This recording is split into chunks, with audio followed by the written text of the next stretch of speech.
My name is Jamie Miller, and I'm a Vice President for Public Programs at the Aspen Institute. And it's my great pleasure to welcome to our stage Facebook founder, chairman, and CEO Mark Zuckerberg, who will be interviewed by Cass Sunstein, professor from Harvard University.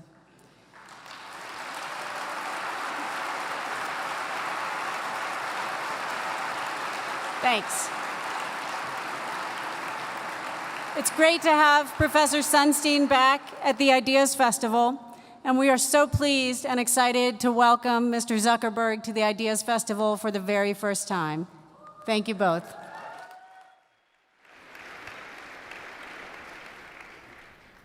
So it's challenging to follow an Emmy Award-winning artist.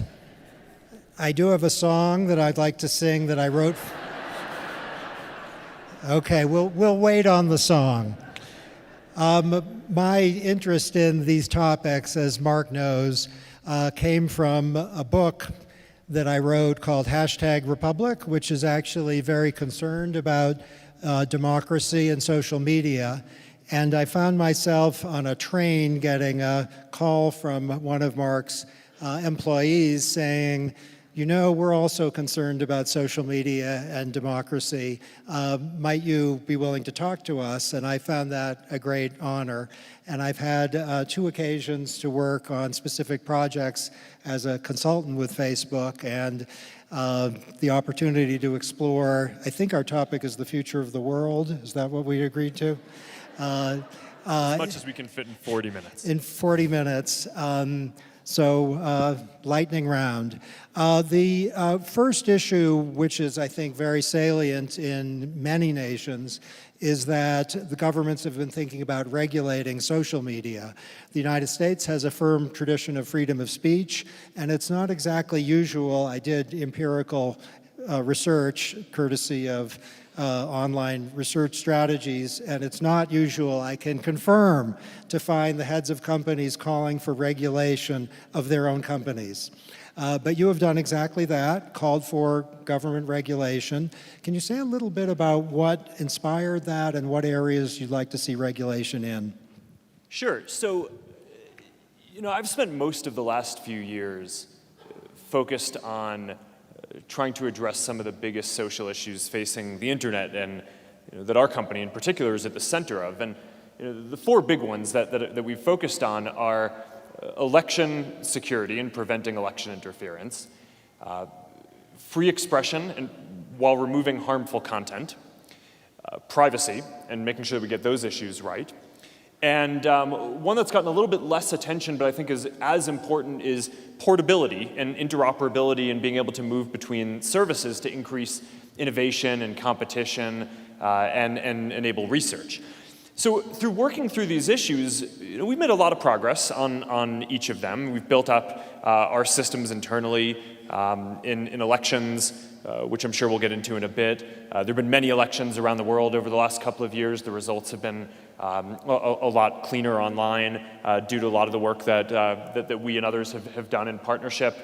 But one of the things that I've kind of come to after a few years of really spending most of my time working on these issues is that in order to solve these issues, you get down to some fundamental trade-offs and values that I don't think people would want private companies to be making by themselves. Right, so questions like, how do you balance what the line is between free expression on the one hand and safety from content on the other hand, and privacy about what people are allowed to say, human dignity and decency. Those are really hard questions to answer, and as a company we try to do the best that we can, but I think that if as a society, if we were rewriting the rules of the internet from scratch today, it is not at all clear to me that what we would want to do is have private companies make so many of these decisions by themselves. And in a lot of these areas around, for example, what constitutes political speech and what should be acceptable advertising around an election, I really don't think that as a society we want private companies to be the final word on making these decisions. So where I've come out is, look, in the absence of regulation, on some of these things, we're going to do the best that we can and build up very sophisticated systems to be able to handle these issues. But at the end of the day, I don't think that that is necessarily the ideal state that we all want to be in. I think we would be better off if we had a more robust democratic process setting the rules on how we wanted to arbitrate and draw some of the trade-offs between a lot of these values that we hold dear. Okay, let's talk about the integrity of the electoral process and foreign interference with elections. A lot of people in the United States are, of course, concerned about that. Can you say a little bit about what you've done specifically since 2016 to reduce the risk, and what you'd like to see, say, Senator McConnell and Senator Schumer agree on in the next few years on the regulatory front?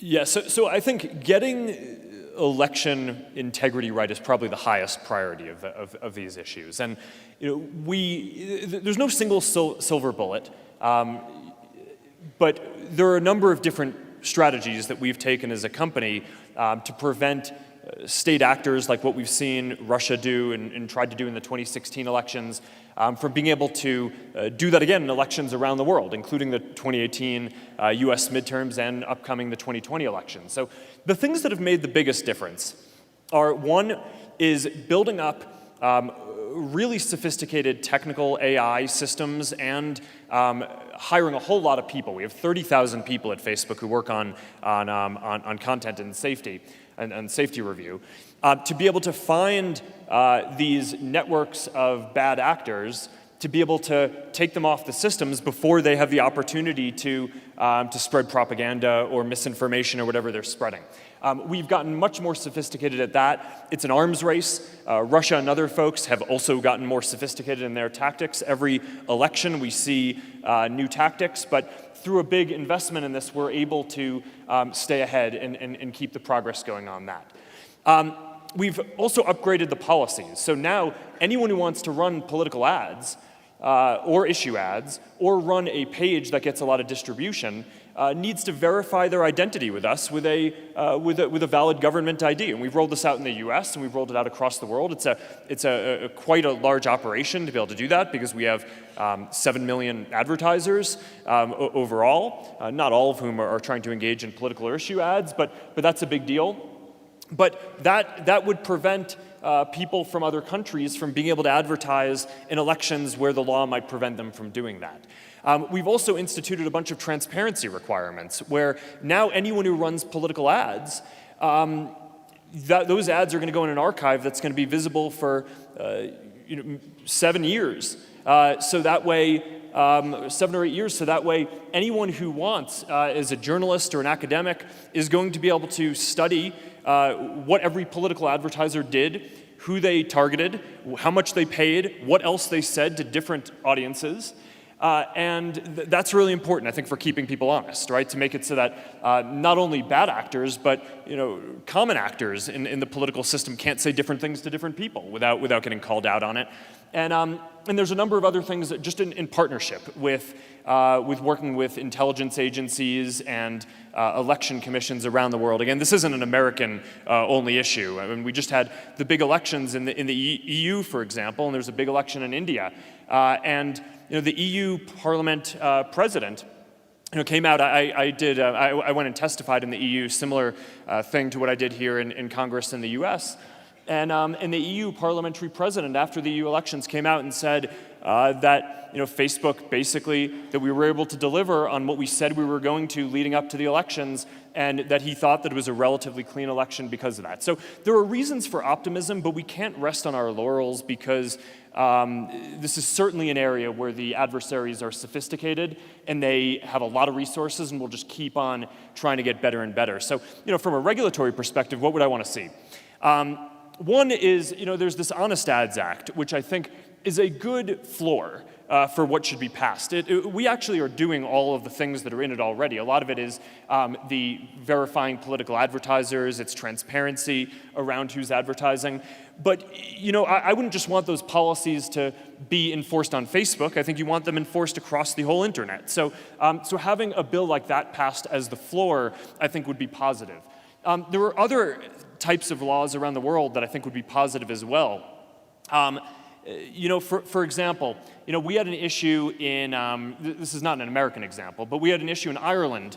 In the last year, there was a referendum on abortion. And during that election, leading up to that referendum, a bunch of pro-life American groups advertised in this leading up to this Irish election to try to influence public opinion there. And we went to the Irish and asked folks there, well, how do you want us to handle this? You have no laws on the books that are relevant for whether we should be allowing this kind of speech in your election. And really, this doesn't feel like the kind of thing that a private company should be making a decision on. And their response at the time was, we don't currently have a law, so you need to, make whatever decision you want to make. We ended up not allowing the ads. But at the end of the day, that feels like the kind of thing around the world in different democracies that you'd really want the local countries to be deciding for themselves what kind of discourse they want and what kind of advertising they want in their elections, not a private company. So that's kind of a flavor of this. But I mean, overall, the laws around election advertising are very out of date, right? I mean, what we've seen, a lot of laws around elections today are basically political ads are defined as ads around a candidate or an election specifically. That's not really what we saw Russia do primarily in 2016. They tried to get people agitated around different issues. So if you want to play and prevent that, it's more important to broaden out the laws to focus on things that are more issue oriented and not just around elections and candidates specifically. And also the nature of elections now is they're kind of permanent campaigns, right? So a lot of countries have laws that limit what candidates or folks can do in the time period before an election. And I just don't think that reflects the modern threats that we see around the world. I think you want stuff that's more ongoing. Okay, so my suggestion is that it's worth considering either for you or for regulators something that would be a zero tolerance policy, and that transparency is a good first step but not adequate if people have to do a little work to get what's transparent, or if they've done that work and they've still seen the ad which suggests that some parts of America are evil and other parts of America are worse than evil, or that some political candidates are systematically crime committers when they actually aren't, and this is all coming from someone who's transparent. Wouldn't it be better to have something that would be a zero tolerance policy that specified the categories with particularity? Call it beyond transparency. Well, I think that the challenge here is that a lot of the messages that are being sent are speech that would be acceptable if it were Americans doing it, participating in American elections. So, a lot of what we saw, for example, was simultaneous running of campaigns on both sides of an issue. Take immigration, for example. So, there would be a campaign to argue for immigration reform and a campaign to argue against immigration reform. And the campaign for immigration reform might look a lot like what someone in the US advocating for immigration reform would do, but if it's done through a network of fake accounts created outside of the country, then that's not allowed in our political discourse, so we then have the means to go and take that down. But a lot of the time it's not actually the content that's harmful, which is why it's so important to act upstream of the content. It's not that the content isn't harmful, it's not that the content itself would be prohibited, it's the actors and the way that they're engaging that is prohibited, which is why the partnerships with the intelligence community and election commissions are so important, because that's how we get the signals to say, hey, there's something going on over here that we should look into. This is a network of fake accounts. Let's go take that down before it gets closer to an election or a sensitive time where something might happen. I'm worried that America's enemies aren't quite worried enough yet. So the idea that we'd have transparency and take down things that were lying about their sources, that's very important.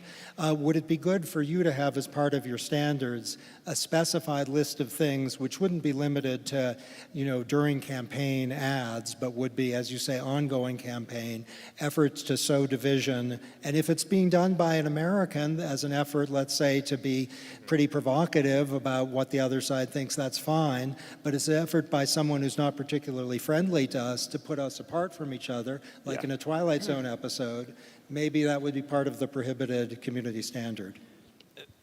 So, Yeah, I mean, the tools are constantly evolving to find the bad actors and take them down, and that's an ongoing partnership with the security community. But I think you're pointing to an interesting point, which is that as a private company, we don't have the tools to make the Russian government stop, right? Or for, you know, I mean, we can defend as best as we can, but our government is the one that has the tools to apply pressure to Russia, not us, right? So, you know, one of the mistakes that I worry about is, you know, after 2016, when the government didn't take any kind of counteraction, the signal that was sent to the world was that, okay, we're open for business. Countries can try to do this stuff, and our companies will try their best to try to limit it.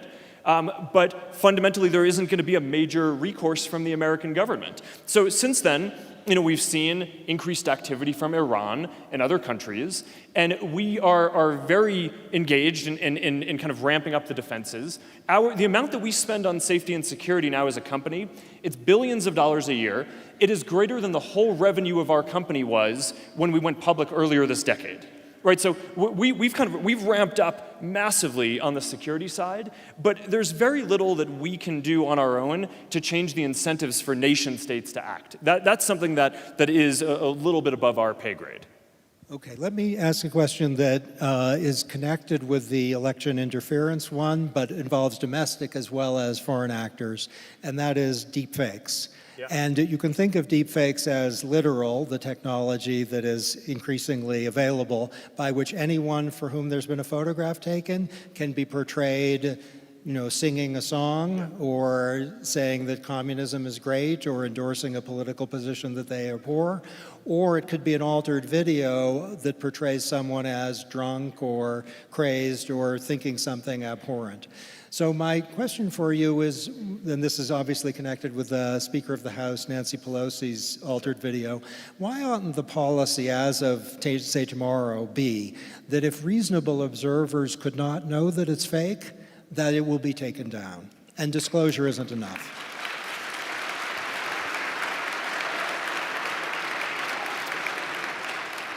That's the first time I've ever gotten applauded. Thank you. So, okay, this is, the area around deepfakes in particular is something where we're currently evaluating what the policy needs to be. We have a number of different policies for how we treat content. So if something is spam, we take it down. If it's misinformation, what we do is we say, okay, we don't think that it should be against the rules to say something that happens to be false to your friends, right? But we don't want it to spread and go viral. Right, I mean, people get things wrong, right? I don't think that people would want us to be censoring that and saying it is against the rules on this service to write something that is factually inaccurate.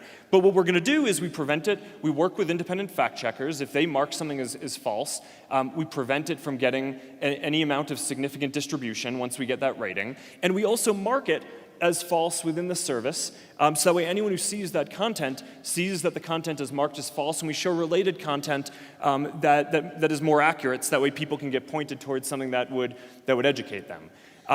And I think that's important, because otherwise, you know, if you're just hiding things that are rumors, then how are people going to refute them, right? And you know, I do think it would be an overreach to say, hey, you shouldn't be able to say something that that is not correct to your friends. Now, there's a question though about whether misinformation, whether these deepfakes are actually just a completely different category of thing from normal kind of false statements overall. And I think that there's a very good case that they are, which is what you're saying. And now, when we put this into place, when we think through our policies, we need to be very careful because, you know, across our services, there are about, you know, more than 100 billion pieces of content a day flowing through the systems. And we want to make sure that we can define things in a way that is precise enough that we can actually go have the 30,000 people I mentioned a second ago apply the rules in a consistent way across all of this content. So, you know, I do think that saying deepfakes are different from misinformation, I think is a reasonable perspective. I think that we need to make sure in doing this that we define what a deepfake is very clearly. So is it AI manipulated media, or manipulated media using AI that makes someone say something that they didn't say? I think that that's probably a pretty reasonable definition. But if it's any video that is cut in a way that someone thinks is misleading, then, well, you know, I mean, I know a lot of people who have done TV interviews or different interviews that have been cut in ways that they didn't like, right, and that they think changed the definition or the meaning of what they were trying to say. And I think you'd want to make sure that you're scoping this carefully enough that you're not giving people a grounds or a precedent to argue that the things that they don't like that change the meaning somewhat of what they said when they were doing an interview get taken down. So I'm kind of giving, this is a little bit of the sausage making here, because you know we're going through the policy process of thinking through what the deepfake policy should be. We don't do this in isolation. We're currently going through the process of talking to a lot of different experts, as we do for setting all of our policies. But this is certainly a really important area as the AI technology gets better, and one that I think it is likely sensible to have a different policy and to treat this differently than how we just treat normal false information on the internet. Wouldn't it make sense to go a little broader than that, so that things like the Nancy Pelosi video, which aren't like showing the Beatles singing a Taylor Swift song, or which would be interesting and obviously not true, so please leave that up. But if it's showing a political actor in a way that would be credibly taken by observers to be real, and it wouldn't be AI, it would be just, you know, whatever they did there, take it down.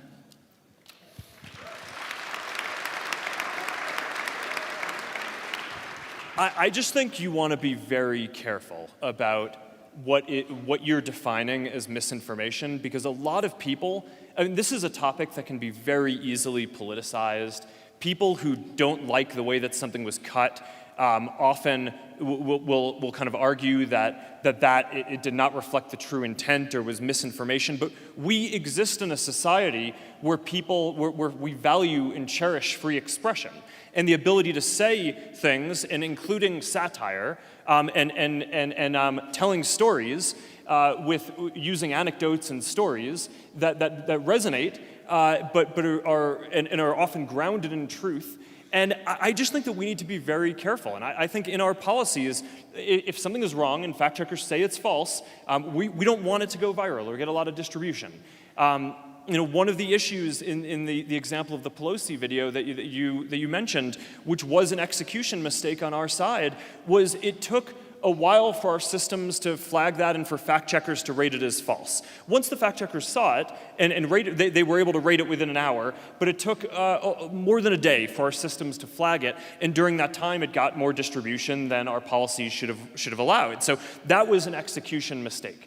I think that what we want to be doing is improving execution, but I do not think we want to go so far towards saying that a private company prevents you from saying something that it thinks is factually incorrect to another person. That to me just feels like it's too far and goes away from the tradition of free expression and being able to say what your experience is through satire and other means, much more than at least feels right, given where things are today. But the policies continue to evolve. As technology develops, we continue to think through them. I definitely think there's a good case that deep fakes are different from traditional misinformation, just like spam is different from traditional misinformation and should be treated differently. But I do think that you want to approach this with caution and by consulting with a lot of experts and not just acting hastily and unilaterally.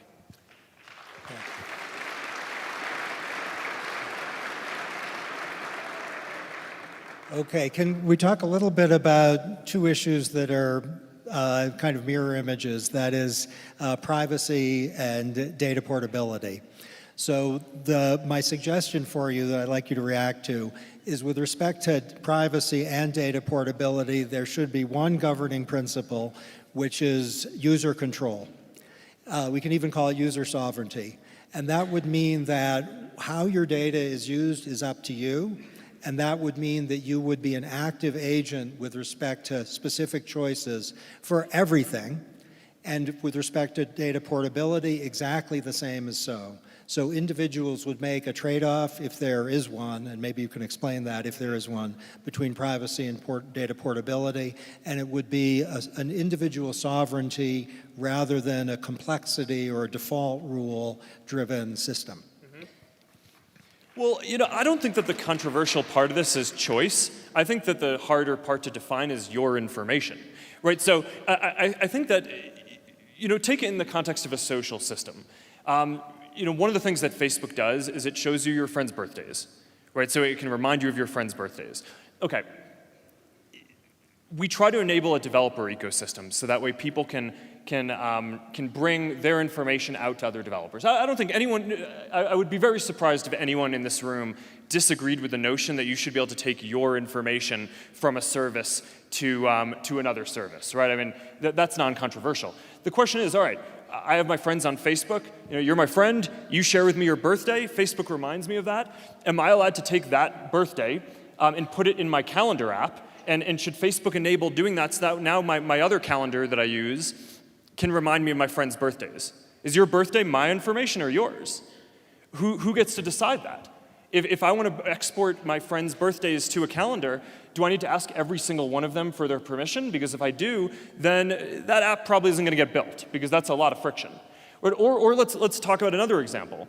Newsfeed, right? I mean, one of the things that people have talked about for a while is, hey, wouldn't it be nice if I could bring my newsfeed, the content that I see from my friends, to another app, either so that there could be competing news feeds, right? So another company could innovate on top of that, or academics could do research on top of that. I mean, a lot of people want to be able to have people come in for studies and say, all right, can I see what's in your feed, and can I pull that data and then do a study on the content that's there, including for reasons like the election issues. I mean, there are a lot of academics who want to study this stuff. Same issue. The content that you see in your feed, it's photos and links that your friends have shared. Is that your information or theirs? And if it's theirs, then and you give them a choice over whether you're allowed to pull it out. And let's say we're overwhelmingly successful and say that 90% of people opt in and say, I'm willing to let my friends share that information. Then, are the studies that are done on that going to be valid? Are you really going to be able to build a competitive news feed if 10% of your friends' most interesting information is not there and the only way to get the full experience is through Facebook? These are really hard questions, I think. Right? It's very, I actually come out more on the side of where you are, that this should be left to individual choice. But I don't want to leave the impression that these are obvious choices that don't have competing equities that we all value greatly. If your paramount concern is around innovation and competition and research and data portability, and then it's not clear that you want to give every individual the right to say, I don't want my information to be able to be taken to another service. So I think that this is very connected to the set of privacy debates and things that we're having as well. There's no question in my mind that people need to have the right to be able to say who has access to their information. But I do think that as a society, we need to decide where we want to be on the spectrum between asking companies to fully lock down people's information and, on the other hand, making it portable. Because right now, I think that this might be a reasonable balance for us to be at. All of the discussion that we're having is around privacy, which I think is good and is very important and we need to emphasize privacy more. But without an appropriate emphasis also on data portability, I worry that all the incentives that we give to the industry are to lock down information and not make it so that people can bring it between services easily. Okay, I hear you. I'll tell you what I'm concerned about, that when people go on Twitter or Facebook or other social media platforms, what data portability there is and what privacy control they have isn't transparent unless they do a lot of work. So they can get access to stuff to figure it out. But my guess is if we did a survey of Twitter and Facebook users, the number of people who nailed what their privacy and portability selections actually were would be relatively low. So the suggestion is, would it be kind of trend-setting and fantastic for you as a company to have a consumer sovereignty principle with respect to both of these, and to acknowledge maybe as part of the information provision that if you don't provide data portability, you're going to lose something maybe, or researchers are, and put it in everyone's individual hands. What would be wrong with that, A, as your policy, and B, as the Consumer Sovereignty Act of 2020? Well, so I think giving people choice is generally the right answer, but multiply what you just said by every question that we face, and that is our settings. Right, so we offer people choices, but part of the issue today is that we offer people so many choices over so many different things and so many controls that it ends up not feeling accessible. And a lot of the time, in order to design simple products that people understand, you actually just kind of want to make choices for people that reflect what you think their best interests are, or you have regulation in a society that helps balance these competing values and interests. And in the case of privacy and data portability, where I think we're at is I think that this is an area where we should have regulation. I think we should have regulation on privacy, saying what companies need to do, and I think we should also at the same time have regulation on data portability, saying what the line needs to be. And I think that that can simplify some of that, make it so that people know that they have a consistent experience across all of the services that they use, and that it's not then, the flip side of sovereignty, like you're saying, and giving people control is that then people need to go understand every one of the 100 choices that they have the chance to make, which isn't necessarily bad, but a lot of people, they show up to Facebook and Instagram, and their goal is to see what's going on with their friends and to share a moment from the day, not to go dig around in settings and try to engage in something like this. So I think we just need to, the point that I'm making is that these are complex equities. I tend to agree with the positions that you're stating on giving individuals choice, and I think that that's how we got to some of the positions that we're in now, where some of the settings are relatively complex. But I just think that the equities and values that are at stake are so important to our society, and you want the principles to apply across the whole industry, that regulation is appropriate, and that's why I've been calling for it.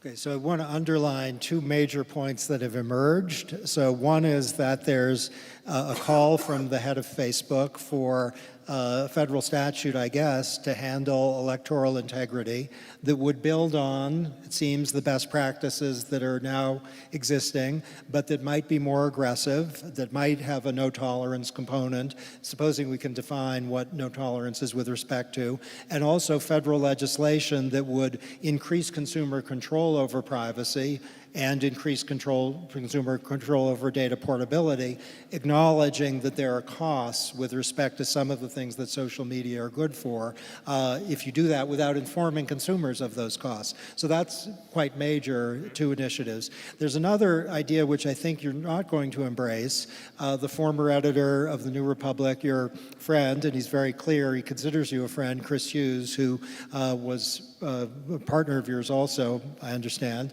and who is calling for breaking up Facebook.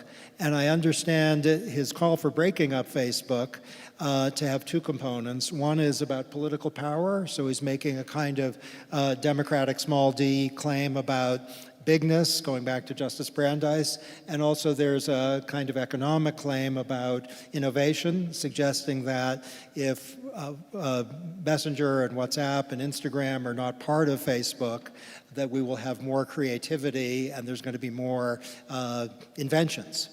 So what do you think?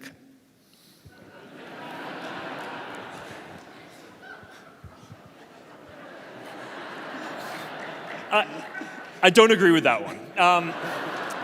But look, I think that there are major social issues that we've been talking about, right? I think that the election integrity is a really critical one.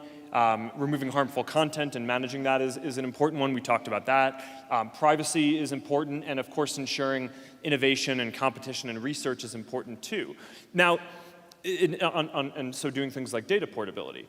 The question that I think we have to grapple with is that breaking up these companies wouldn't make any of those problems better, right? So the ability to work on election integrity or content systems we have an ability now, because we're a successful company and we're large, to be able to go build these systems that I think are unprecedented. And I think we're at this point leading on the internet, where the systems are in many cases more sophisticated than what a lot of governments have.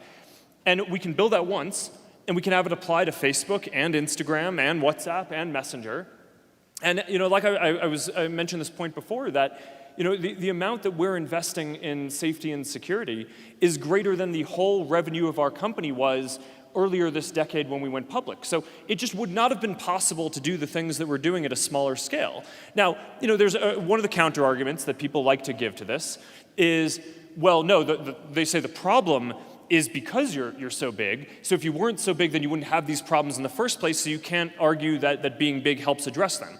And the proof point that shows that is wrong is that you can look at the other social media companies out there. Look at Twitter, look at Reddit, all these different services.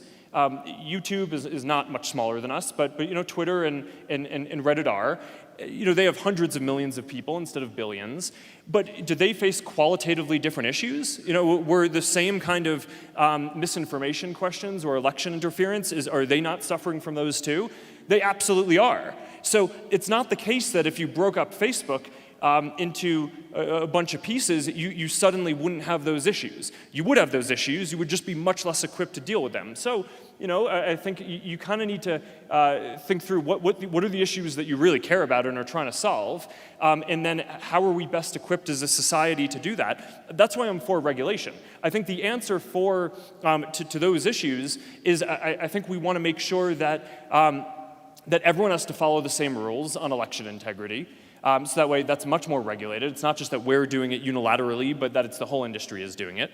On free expression and taking down harmful content, I think having more rules around having systems in place to be able to do that would be good, not just on Facebook and our services, but on all these others as well, because we all kind of have similar issues on that. On privacy, I think you want common standards so people can trust the whole internet and the industry. And I think that's the answer.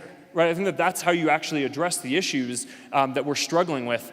And I can kind of get why politically saying that you want to break up the companies feels nice, right? It's like, okay, there are issues, let's just take a big hammer and go do it. But I just think the reality is we want to make sure that the things that we do actually address the problems. I read on Wikipedia that there used to be a company. It had 3 letters, AT&T. It may in some sense exist. And the thought in Wikipedia tells me was that AT&T had a lot of capacity to solve problems by virtue of its size, but that it was an obstacle to innovation, and that the successful innovation that's succeeded comes from the fact that we have a lot more competition now.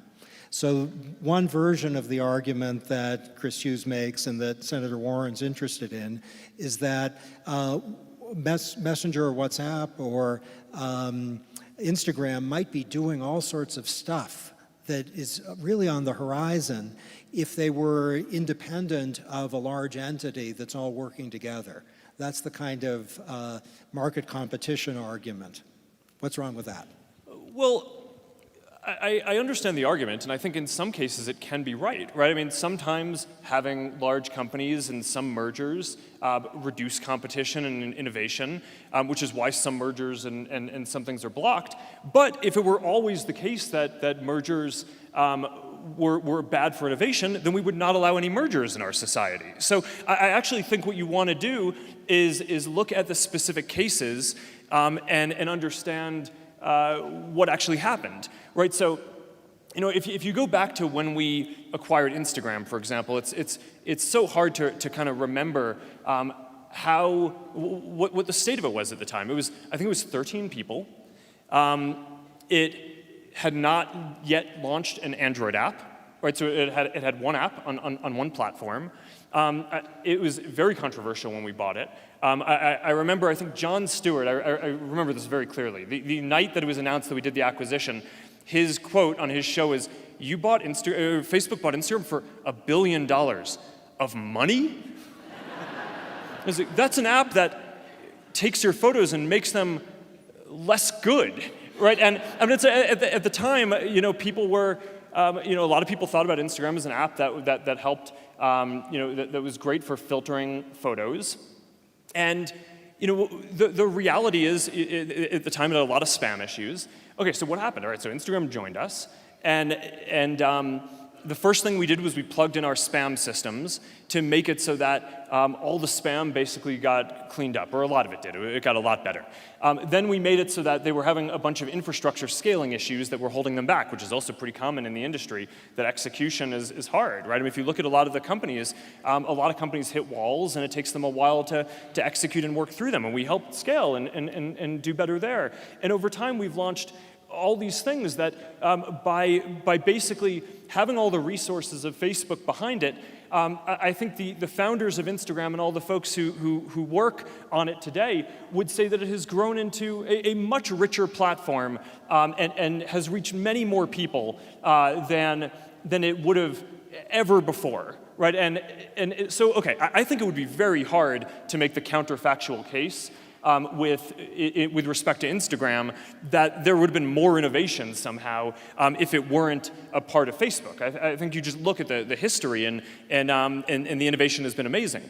WhatsApp, similar deal. Right, first thing that we did, WhatsApp used to charge $1 for people who use the service. First thing that we did when WhatsApp joined, took the $1 fee away so more people can use it.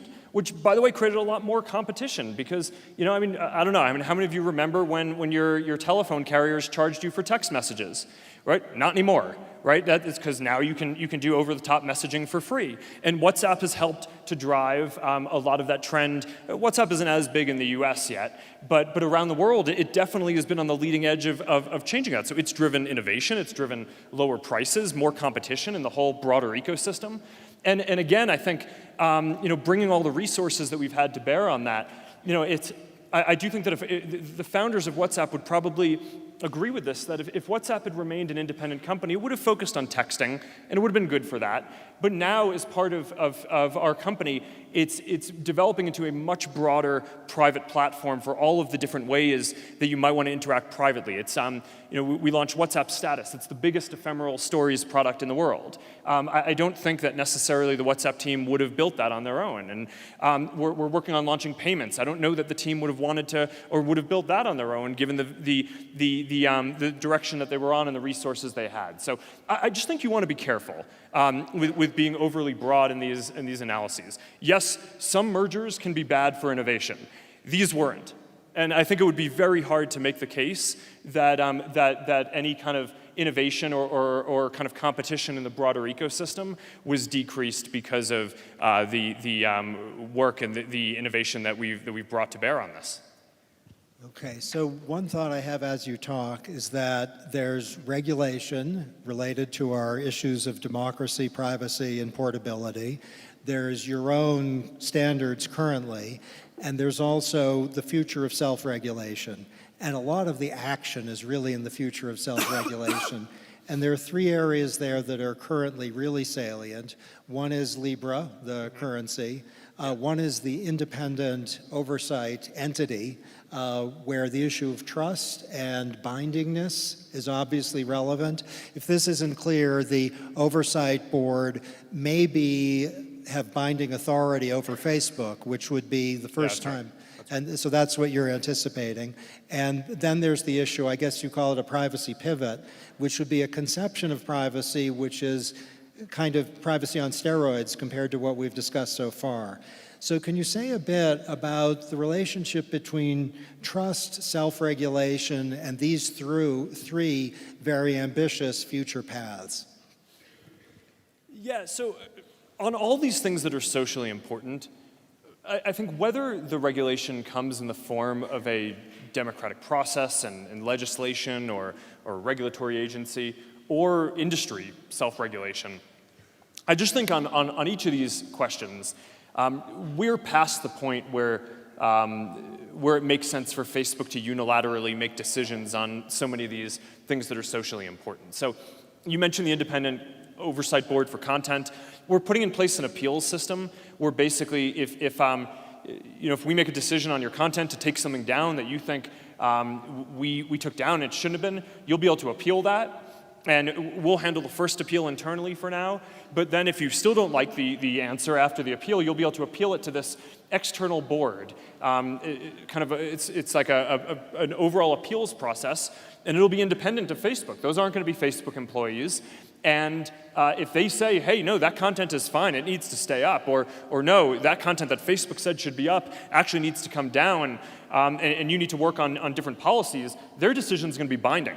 So you can kind of think about it as almost like a judicial analog in creating some separation of powers and some industry self-regulation. We're starting this as a project just for Facebook, but over time, I could see this expanding to be something that more of the industry joins or stands something up together as well. Similarly with Libra, we just announced with 27 other companies, because this wasn't just us doing this, the foundation of the Libra Association to help build a cryptocurrency and a financial infrastructure to help give financial inclusion and more access to the financial system to the billions of people who don't currently have access to a bank account or the ability to do payments easily from their phone, and who really would benefit from having the ability to do that.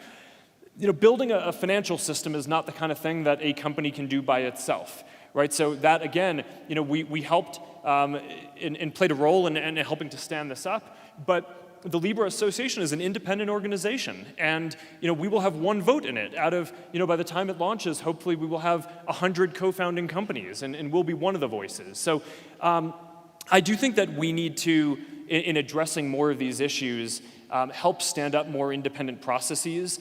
I still think that over time, regulation and kind of a robust democratic process is the right way to handle a lot of these issues, but we also aren't going to wait for that to happen, because sometimes that takes a while. So doing more independent structures ourselves on this is something that I think is going to be increasingly important.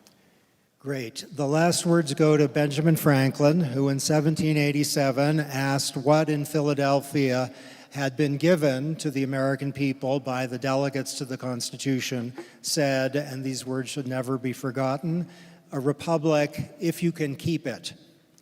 And our discussion has been centrally about if we can keep it. Heartfelt thanks to Mark Zuckerberg and Aspen Ideas. Thank you.